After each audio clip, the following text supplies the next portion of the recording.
common question that I get asked all the time by mums and dads and loved ones, friends and family, is what can I do to help them recover from OCD? And one of the most important things is getting them to take risk and getting them to take responsibility for their recovery journey. When mums ring me up and they say, "Hi Rob, I want to book my son in," I'm instantly thinking, why are they not booking it? I'm talking about sons that are over 18. Because they're leaving everything to their mum. And that's already, I know straight away, that they're not good at taking responsibility for their own life, and that needs to change. And that's the same with jobs, because what tends to happen is people with jobs, they'll often chop and change, especially young people when suffering with OCD, dropping jobs after a few days, saying it was too difficult, my boss was rude or whatever. And recovering from OCD involves developing a bit of sort of a bit of grit in relation to life, because life hits hard. And life is not going to be how you want it to be. And bosses aren't always going to be friendly. And I know we live in this culture today where we talk all about exactly how we feel about everything, which has got its pros and cons. But in lots of work environments, it does involve sort of knuckling down and getting on with the job, even when it's very difficult and stressful, because jobs by nature are. And when I see people and they're saying, "Oh, I've left about 5 jobs and I'm taking more and more time off because of OCD and anxiety," that's the first thing that needs to change. Because by learning to persist in the face of difficulty is building frustration tolerance. And that's the same with the recovery journey, because people often think, "Oh, if I read this book and do these exposures, then I'll be back to normal, or I should, and the universe owes it to me." The universe don't owe you shit. And that's a reality check that we all have to have, because the universe isn't listening like that. There's plenty of books that make out, "Oh, just ask the universe for this and it will come." I wish day in, day out for OCD recovery.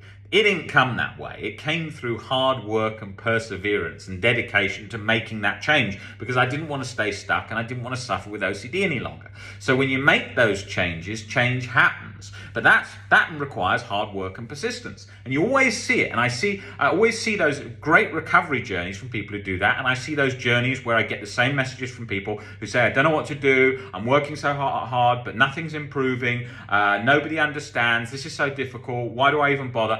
When they're saying that, I know straight away what's happening is the low frustration tolerance, the pushing things away, wanting other people to take responsibility for the recovery journey, but it's got to come from you. The same as sobriety. You hear great sobriety stories from people from drugs and alcohol where it was really hard and really difficult, and then one day they decided they'd had enough and they'd got to change their life. They just didn't want to go back to that place, and they made those changes and didn't go back. But that had to come from them, and the amount that their friends and family were pushing them, because that's the most common question. How do I push my son to come in with you? How do I push my daughter to come in with you? It's not a case of you pushing him. You can only guide them. They've got to take the steps.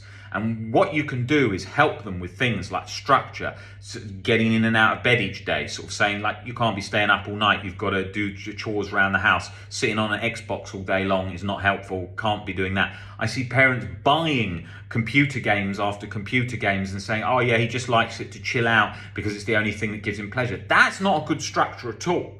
That sitting in a dimly lit room, focusing on a computer all day long is avoidance. That is not going to build you the skills to recover. And if there are parents watching, listen to what I'm saying and take these steps. And it's got to be tough love, because recovery involves that. And they won't want to hear this and they won't be a fan of what I'm saying. But if they want to recover, they've got to step into that discomfort. And that involves getting into a job, getting into part-time work, getting into full-time work, building up, working out regularly, socializing, not just socializing online, not just scrolling online. Most of the world does that because it's so comfortable. Sitting there scrolling with Netflix on in the background. This plays a significant part in recovery, and people will be watching this now and saying, "Rob, I don't give a damn about that. I've got a fear. It's real. It's not OCD. And until I can get over that, none of this works." No, because you're saying that and you're thinking that and you're fixating on that, that's why you're stuck. You've got to put these other steps into play, into action each day, whilst working on changing your perception, all these different steps, and you will recover. But just sitting there waiting for that one thing to go or to be over it is exactly what is keeping you stuck. That fear of fear. I must get this fixed. I must get this sorted. This must be done now. I've had enough. If only I knew this. Compulsively trying to work it out. That's another key point. You're never going to work out 100% certainty and get relief. Oh, it's just OCD. Most people spend all their time doing it. I spent years doing it. If that was the case for recovery, every call that I had with anyone would be straight into, okay, tell me exactly about that thing you're worrying about, and let's just talk about it back and forth until we get certainty. I even hear stories of therapists and coaches who've got no clue about OCD saying things like, write down all the reasons why it isn't true. That is terrible advice, because that is just reinforcing that over and over and over again. You don't want to be doing that, but people do that because they think that that's what's going to bring relief, because it sounds so illogical. So you think like, oh, if you just tell somebody right out, oh, the odds of that is 1 in a million. If you didn't, that couldn't have happened because X, Y, Z was also there and saw that it didn't happen. It's irrelevant.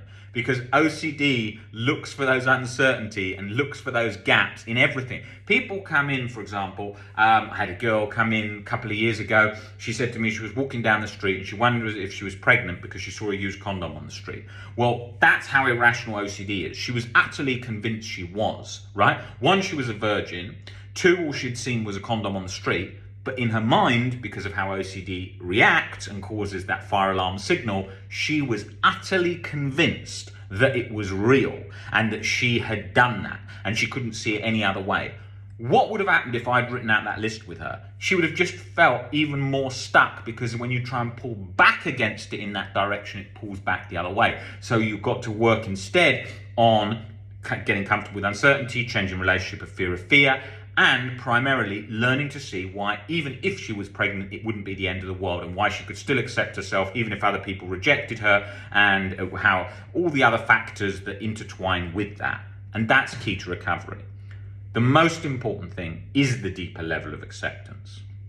Unconditional self-life, other acceptance, which we talk about a great deal on this channel, as well as working towards uncertainty and breaking down that fear of fear, learning to get more comfortable with fear sensations, because that's what we're running from most of the time.